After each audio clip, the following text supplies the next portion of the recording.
ඔබේ නිවසට ලැබෙන විද්‍යුතයේ වෝල්ටීයතාව පාලනය කරන්නේ කොහොමද? මේ පිළිබඳ සවිස්තරාත්මක විස්තරයක් දැන ගැනීම සඳහා මේ වීඩියෝව අවසානයේ තෙක් නරඹන ලෙස ඉල්ලා සිටිනවා. Voltage control in power system.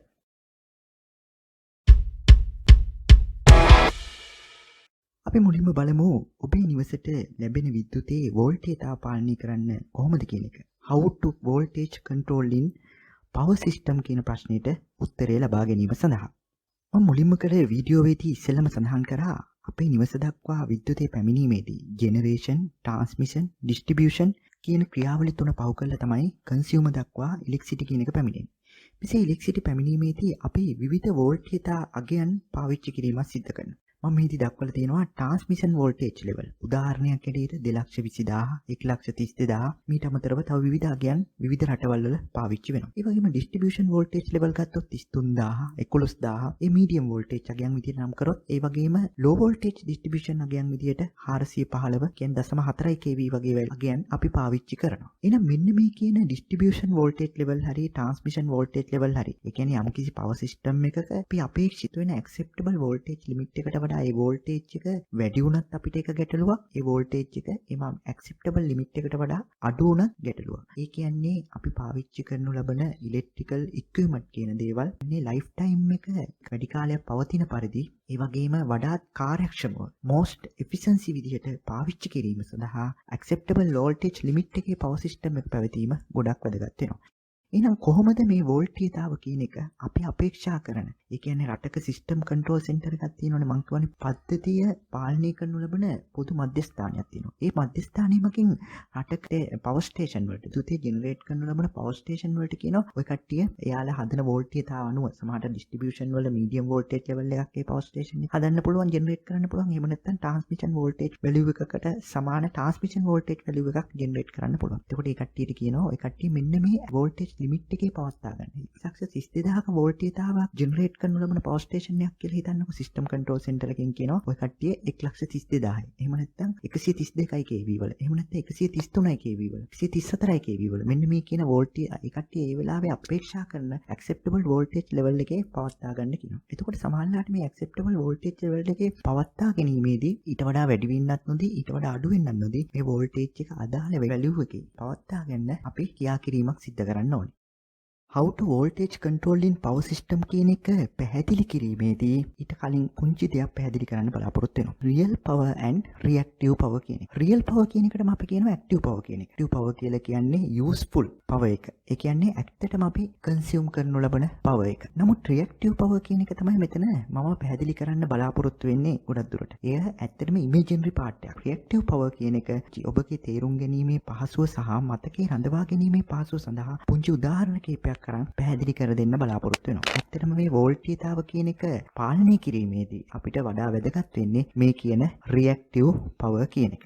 මම මෙතන මේ ඇඳලා තියෙන්නේ power triangle එක. VI cos phi කියන එක තමයි ඇත්තටම active power වෙන්නේ. ඒ වගේම reactive power කියලා අපි දක්වන අර imaginary part එක වෙන්නේ VI sin phi කියන එක. ඇත්තටම මේ imaginary part එක, ඒ කියන්නේ reactive power කියන එක මැනීම සිද්ධ කරන්නේ වා වලින්, active power එක මැනීම සිද්ධ කරන්නේ watt වලින් නම් apparent power එක මැනීම සිද්ධ කරන්නේ VA වලින්.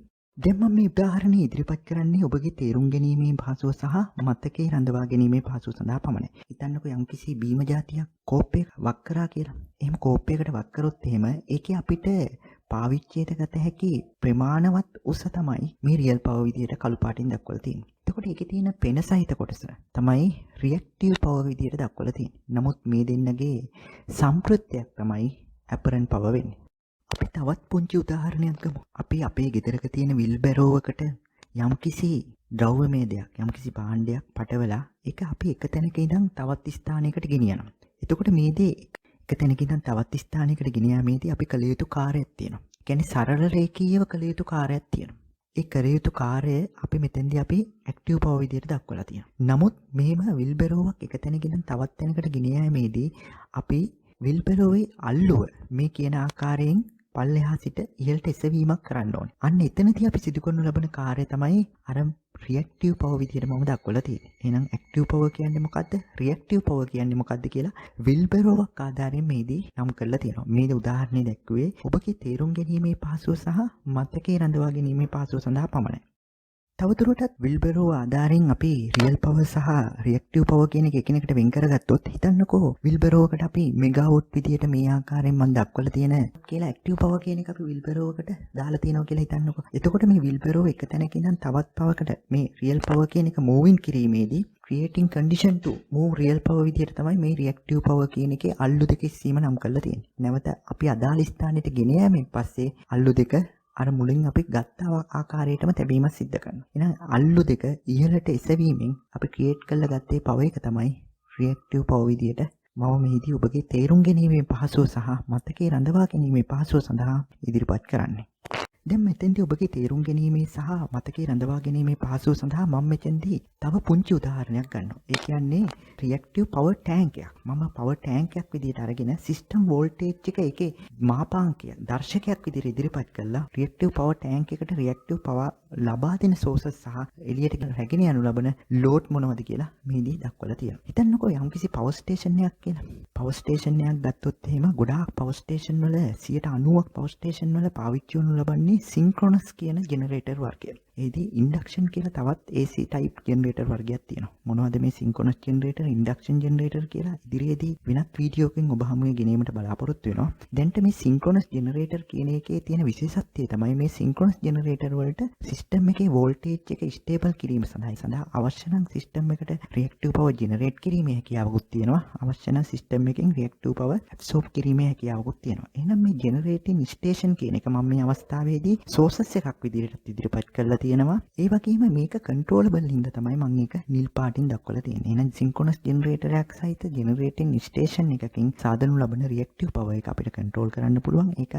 රියැක්ටිව් පවර් ටැංක් එක පිරවිල් කිරීම සඳහාද සහ රියැක්ටිව් පවර් ටැංක් එක හිස් කිරීම සඳහාද යොදාගත හැකියි. ඒ වගේම කැපැසිටිව් කම්පෙන්සේෂන් කියන ඒවා අපි දන්නවා කැපැසිටිව් ලෝඩ් මගින් සිස්ටම් එකට රියැක්ටිව් පවර් ලබා දීමේ හැකියාවක් තියෙනවා. එහෙනම් ඒක රියැක්ටිව් පවර් ලබා දෙන සෝසස් එකක් විදිහට රියැක්ටිව් පවර් එළියට රැගෙන යන සෝසස් එකක් විදිහට ඉන්ඩක්ටිව් කම්පෙන්සේෂන් නම් කරන්න පුළුවන්. මේ දෙකත් ඉන්ඩක්ටිව් සහ කැපැසිටිව් කම්පෙන්සේෂන් කියන එකත් අපේ කන්ට්‍රෝලබල් එකේ තියෙන හින්දා ඒකත් මම නිල් පාටින් දක්වලා තියෙනවා. ඉතින් අපේ කන්ට්‍රෝල් එකේ නැති රියැක්ටිව් පවර් ලබා දෙන සෝසස් එකක් විදිහට මම මෙතෙන්දී lightly loaded overhead line නම් කරලා තියෙනවා සහ cable circuit නම් කරලා තියෙනවා. ඒ වගේම අපේ කන්ට්‍රෝලබල් එකේ නැති රියැක්ටිව් පවර් එළියට රැගෙන යන සෝසස් විදිහට heavy loaded overhead line සහ consumer demand ඒ වගේම ඒ කියන්නේ consumers පාවිච්චි කරන coil සහිත ඉන්ඩක්ටිව් ලෝඩ් සහ ට්‍රාන්ස්ෆෝමර්ස් කියන දේවල් නම් කරලා තියෙනවා. එහෙනම් මම මේ රියැක්ටිව් පවර් ටැංක් එකේ සිස්ටම් වෝල්ටේජ් එක මාපාංකයක් විදිහට අරගෙන මේ රියැක්ටිව් පවර් ටැංක් එකට රියැක්ටිව් පවර් ලබා දෙන සෝසස් සහ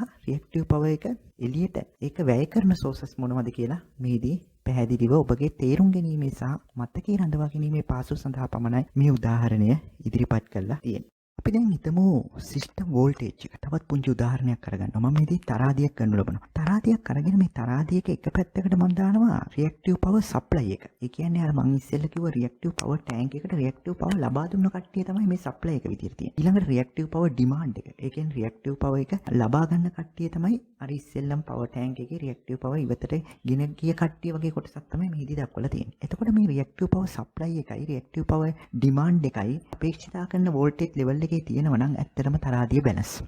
If reactive power demand is greater than reactive power production, voltage will fall. කියන්නේ reactive power එකේ demand එක වැඩි වීමක් වුණොත් reactive power production එකට වඩා අන්නේ අවස්ථාවේදී අපි acceptable voltage level එකට වඩා actual voltage level එකේ අඩුවීමක් සිද්ධ වෙනවා. අන්න එහෙනම් මේ අවස්ථාවේදී අනිවාර්යයෙන්ම අපි reactive power production එක වැඩි කිරීමක් සිද්ධ කරන්න ඕනේ. නැවත වාරයක් actual voltage level එක acceptable voltage level එකට ගැනීම සඳහා.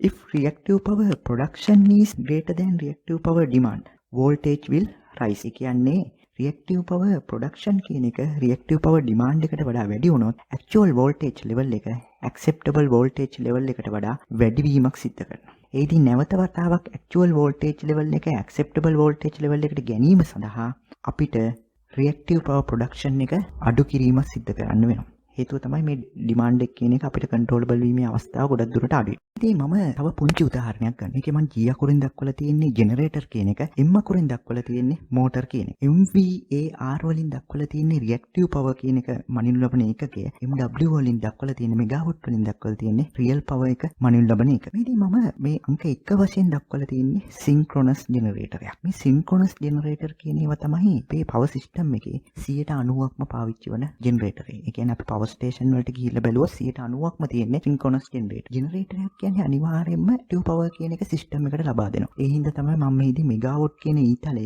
සිස්ටම් එක දෙසට යොමු කරලා තියෙන්නේ. නමුත් මම මෙගාවා කියන ඊතලයේ දෙපැත්තටම යොමු කරලා තියෙන්නේ මේ සින්ක්‍රොනස් ජෙනරේටරේට අවශ්‍ය නම් සිස්ටම් එකට රියැක්ටිව් පවර් ජෙනරේට් කරන්න පුළුවන්. අවශ්‍ය නම් සිස්ටම් එකකින් රියැක්ටිව් පවර් ඇබ්සෝබ් කරන්න පුළුවන්. ඒ කියන්නේ සිස්ටම් වෝල්ටේජ් එක ඇක්සෙප්ටබල් වෝල්ටේජ් ලෙවල් එකට වඩා වැඩි නම් සිස්ටම් එකෙන් රියැක්ටිව් පවර් ඇබ්සෝබ් කරලා ඇක්සෙප්ටබල් වෝල්ටේජ් ලෙවල් එකට ගැනීමේ හැකියාවක් තියෙනවා සින්ක්‍රොනස් ජෙනරේටර් සහිත පවර් ස්ටේෂන් වල. ඒ වගේම සිස්ටම් එකේ වෝල්ටේජ් ලෙවල් එක ඇක්සෙප්ටබල් වෝල්ටේජ් ලෙවල් එකට වඩා අඩු නම් සිස්ටම් එකට රියැක්ටිව් පවර් ජෙනරේට් කරලා ඇක්සෙප්ටබල් වෝල්ටේජ් ලෙවල් එකට නැවත ලබා ගැනීමේ හැකියාවකුත් තියෙනවා සින්ක්‍රොනස් ජෙනරේටර් වලට. එහෙනම් මේ සින්ක්‍රොනස් ජෙනරේටර් වලට රියැක්ටිව් පවර් සිස්ටම් එකට ජෙනරේට් කිරීමේ සහ ඇබ්සෝබ් කිරීමේ හැකියාව දෙකම තියෙන හින්දා තමයි ගොඩක් වෙලාවට සින්ක්‍රොනස් කියන ජෙනරේටර් වර්ගය පවර් ස්ටේෂන් වල පාවිච්චි කරන්නේ. මම දෙවෙනියට දක්වලා තියෙන ඉන්ඩක්ෂන් ජෙනරේටරේ. මේ ඉන්ඩක්ෂන් ජෙනරේටරේ කියන එක සිස්ටම් එකට රියල් පවර් කියන එක ජෙනරේට් කරලා ලබා දීමක් සිද්ධ කරනවා. නමුත් රියැක්ටිව් පවර් කියන එක යාට පුළුවන් ඇබ්සෝබ් කරන්න විතරයි. සිස්ටම් වෝල්ටේජ් එක ඇක්සෙප්ටබල් වෝල්ටේජ් ලෙවල් එකට වඩා හයි වුණත් ලෝ වුණත් ඉන්ඩක්ෂන් ජෙනරේටරේට පුළුවන් රියැක්ටිව් පවර් ඇබ්සෝබ් කරන්න විතරයි.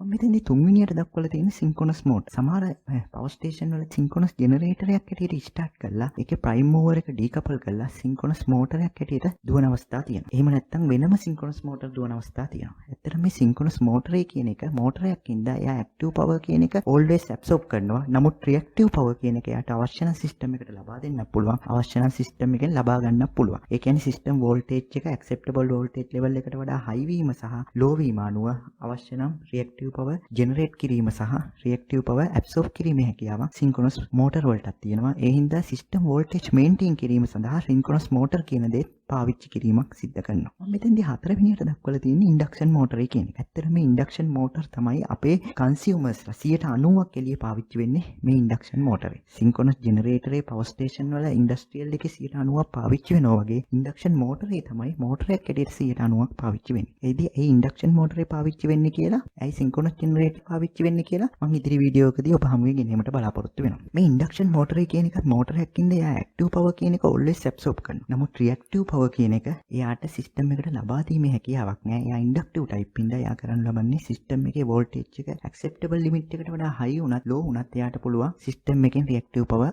ඇබ්සෝබ් කරන්න විතරයි. එහෙනම් සිස්ටම් එකක් හෙල්දිව පවත්වාගෙන යාම සඳහා ඉන්ඩක්ෂන් ජෙනරේටර් සහ ඉන්ඩක්ෂන් මෝටර් කියන දේ විතරක් පාවිච්චි කරලා සිදු කරන්න බෑ. ඒ හින්දා තමයි සින්ක්‍රොනස් මෝටර් කියන ඒවා සහ සින්ක්‍රොනස් ජෙනරේටර් කියන ඒවා පාවිච්චි වෙන්නේ සිස්ටම් වෝල්ටේජ් මේන්ටේන් කිරීම සඳහා. දැන් එහෙනම් අපි බලමු reactive power is required to maintain the voltage delivered to power through transmission line. එහෙනම් transmission line එකක් කරහා active power deliver කිරීමේදී system එකේ ඒ voltage එක පාලනය කිරීම සඳහා තමයි මේ reactive power කියන මේ emergency power එක අපි යොදා ගන්නු ලබන්නේ. මේ මම තවත් පුංචි උදාහරණයක් ගන්නවා ඔබගේ තේරුම් ගැනීමේ පහසුව සහ මතකයේ රඳවා ගැනීමේ පහසුව සඳහා. හිතන්නකෝ මේ A කියන ස්ථානයේ ඉඳන් B කියන ස්ථානයට යම්කිසි බෝලයක් පෙරලනවා කියලා. එතකොට මේක පෙරලනු ලබන්නේ සමතලා පොළවක. සමතලා පොළවක නම් පෙරලනු ලබන්නේ A ඉඳන් B දක්වා බෝලේ පෙරලීමට අපි මිනිස්සු දෙන්නෙක් යෙදුවා නම් ඇත්තටම මේ දෙන්න කරනු ලබන්නේ සමතලා පොළවේ බෝලේ පෙරලීම පමණයි. එහෙනම් ඇත්තටම අපි හිතන්නකෝ අපි acceptable voltage level එකේම අපේ actual voltage එක තියෙනවා නම් අපිට මෙගාවොට් කියන්නේ බෝලයට සමාන කරොත් මේ මෙගාවොට් කියන බෝලය අපිට A ඉඳන් B දක්වා ගෙන යන්න මේ අවස්ථාවේදී ඇත්තටම රියැක්ටිව් පවර් වල අවශ්‍යතාවයක් නැහැ. ඒ කියන්නේ ඇත්තට මේ අවස්ථාවේදී ගත්තොත් එහෙම සිස්ටම් එකේ ගිහිල්ලා බැලුවොත් එහෙම මේ අවස්ථාවේදී රියැක්ටිව් පවර් එක අපි අර ඇක්සෙප්ටබල් වෝල්ටේජ් එකේ තියෙන හින්දා රියැක්ටිව් පවර් ඇබ්සෝබ් කිරීමක්වත් ජෙනරේට් කිරීමක්වත් සිද්ධ වෙන්නේ නැහැ. ඒ කියන්නේ ඇත්තටම රියැක්ටිව් පවර් කියන එක 0 වගේ තමයි මේ අවස්ථාවේ පවතින්නේ. මොකද අපි හිතන්නකෝ මේ කියන ප්ලේට් එක පැත්තකට ඇල කරා කියලා. එතකොට මේ බෝලේ පෙරලීමට අපි ඉඳන් B දක්වා මේ බෝලේ පෙරලීමේදී කෙනෙක් ඒ පෙරලීමට යොදා ගන්නවට අමතරව තව එක්කෙනෙක් අවශ්‍ය වෙනවා මේ පල්ලෙහාට පැමිණීම වැළැක්වීම සඳහා. ඒ කියන්නේ ඇත්තටම මේ අවස්ථාවේදී හිතන්නකෝ මේ බෝලේ මෙගාවොට් කියලා හිතුවොත් ඒ ඉඳන් B දක්වා ගෙන යාමේදී ඇත්තටම අපි අර පල්ලෙහාට පෙරලීම වැළැක්වීම සඳහා යොදා ගන්නවා වගේ. ඒ කියන්නේ අපේ වගේ රටක දහවල් කාලයක් කියලා හිතුවොත් එහෙම ඇත්තටම සිස්ටම් එකේ අපි ඇක්සෙප්ටබල් වෝල්ටේජ් ලෙවල් එකේ අවස්ථාවේ 132 kV තියාගන්න ඕන එකට 128 kV පෙන්නන්න. එහෙනම් අර 132ට ගැනීම සඳහා රියැක්ටිව් පවර් සිස්ටම් එකට ජෙනරේට් කරලා දෙන්න ඕනේ. ඒ වගේ දෙයක් තමයි ඇත්තටම මෙතනදී සිද්ධ වෙන්නේ. ඒ රියැක්ටිව් පවර් කියන එක මේ අවස්ථාවේදී 0 තියාගන්න බෑ. හේතුව තමයි අර පල්ලෙහාට මේ ප්ලේට් එක දිගේ බෝලේ පැමිණීම වැළැක්වීම සඳහා තව මිනිස්සෙක් අපි යොදලා බලයක් ඉහළට යොදවනවා වගේ. ඒ වගේ දෙයක් තමයි ඇත්තටම මේ අවස්ථාවේදී රියැක්ටිව් පවර් එකෙන් කරන්නේ. ඒ කියන්නේ අර අපි ඇක්සෙප්ටබල් වෝල්ටේජ් ලෙවල් එකට ඇක්චුවල් වෝල්ටේජ් ලෙවල් එක ගැනීම සඳහා සයිට් සපෝට් එකක් තමයි රියැක්ටිව් පවර් එකෙන් ලබා දෙනු ලබන්නේ. ඊළඟ ඇත්තටම මේ බෝලේ මෙගාවොට් කියලා හිතුවොත් ඒ ඉඳන් B දක්වා ගෙන යාමේදී මේක මොන වම් පැත්තට යනවද දකුණු පැත්තට යනවද අපිට ඇත්තටම කරදරයක්. හරියටම ෆ්ලැට් එකේ තිබුණොත් විතරයි අපිට ගෙනියන්න පුළුවන්. අන්න ඒ වගේ තමයි ට්‍රාන්ස්මිෂන් වෝල්ටේජ් ලෙවල් එක ඇක්සෙප්ටබල් වෝල්ටේජ් ලෙවල් එක උදාහරණයක් ඇටියට 132 kV කියන්නකෝ. ඒක 128 kV වුණත් අපිට කරදරයක්. 134 kV වුණත් අපිට කරදරයක්. එහෙනම් 128 වුණොත් නැවත 132ට ගැනීම සඳහා අපි සිස්ටම් එකට රියැක්ටිව් පවර් ජෙනරේට් කරලා දෙන්න ඕනේ. ඒ වගේම 134 වුණොත් නැවත 132ට අඩු කර ගැනීම සඳහා සිස්ටම් එකෙන් රියැක්ටිව් පවර් ඇබ්සෝබ් කිරීමක් සිද්ධ කරන්න ඕනේ. මම තවත් පුංචි එක්සැම්පල් එකක් ගන්නම්. අපේ වගේ රටවල් වල දවසේ පැය 24ෙම දුවන ෆැක්ටරිස් අඩුයි.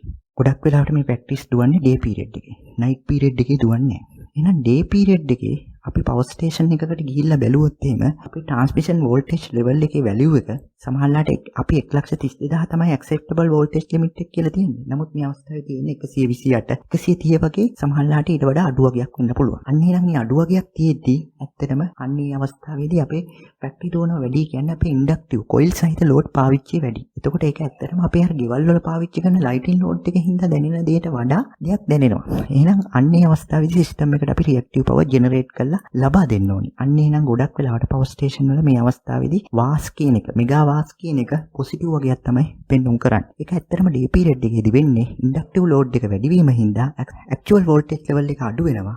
ඒ ඇක්චුවල් වෝල්ටේජ් ලෙවල් එක අඩු වීම හින්දා ඒක නැවත ඇක්සෙප්ටබල් වෝල්ටේජ් ලෙවල් එකට ගැනීම සඳහා අපි රියැක්ටිව් පවර් ජෙනරේට් කරලා ලබා දීම සිද්ධ වෙන්න ඕනේ. ඒ වගේම අපි නයිට් පීරියඩ් එකේ ගත්තොත් ඇත්තටම අපේ වගේ රටවල් වල නයිට් පීරියඩ් එකේ රනින් කන්ඩිෂන් එකේ තියෙන ෆැක්ටරි අඩුයි. ඒ කියන්නේ නයිට් පීරියඩ් එකේදී ගොඩක් වෙලාවට අපේ ඉන්ඩක්ටිව් ලෝඩ් එක පාවිච්චි අඩුයි. ඇක්චුවල් වෝල්ටේජ් ලෙවල් එක වැඩි වීමක් සිද්ධ වෙන හින්දා ඒක නැවත ඇක්සෙප්ටබල් වෝල්ටේජ් ලෙවල් එකට ගැනීම සඳහා රියැක්ටිව් පවර් ඇබ්සෝබ් කිරීමක් තමයි සිද්ධ කරනු ලබන්නේ. එහෙනම් මේ රියැක්ටිව් පවර් කියන එක ඇත්තටම ඇක්ටිව් පවර් කියන එක එක තැනකින් නම් තවත් තැනකට ඩිලිවර් කිරීමේදී සිස්ටම් එකේ වෝල්ටේජ් එක කන්ට්‍රෝල් කරන්න යොදා ගන්න දෙයක්.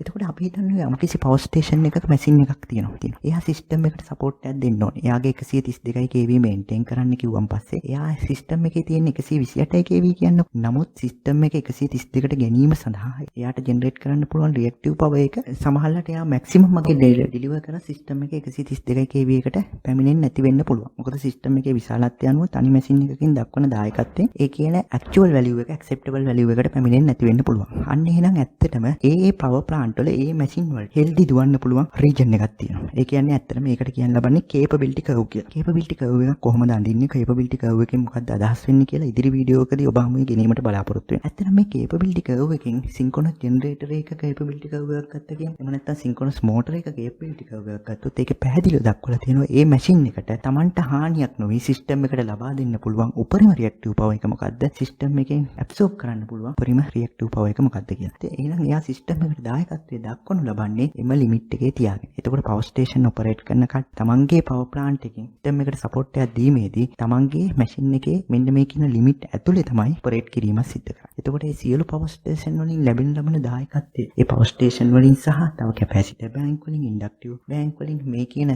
රියැක්ටිව් පවර් ජෙනරේට් කරන ලබන සියලු සෝසස් වල දායකත්වයෙන් තමයි සම්පූර්ණ පද්ධතියේ වෝල්ටීයතාව පාලනය කරනු ලබන්නේ. ඔබගේ නිවසට ලැබෙන විද්‍යුතයේ වෝල්ටීයතාව පාලනය කරන්නේ කොහොමද කියන එක පිළිබඳ පොඩි අදහසක් ඔබ හමුවේ ලැබෙන්නේ නැති කියලා මම විශ්වාස කරනවා. ඔබ මෙම වීඩියෝ නැරඹීමෙන් යම්කිසි දැනුමක් ලබා ගත්තා නම් ඒ දැනුම තවදුරටත් අනිත් අයට ලබා ගැනීම සඳහා අපගේ channel එක subscribe කරලා, like කරලා, comment කරලා, share කරන්න කියලා ඉල්ලා සිටිනවා. ස්තුතියි.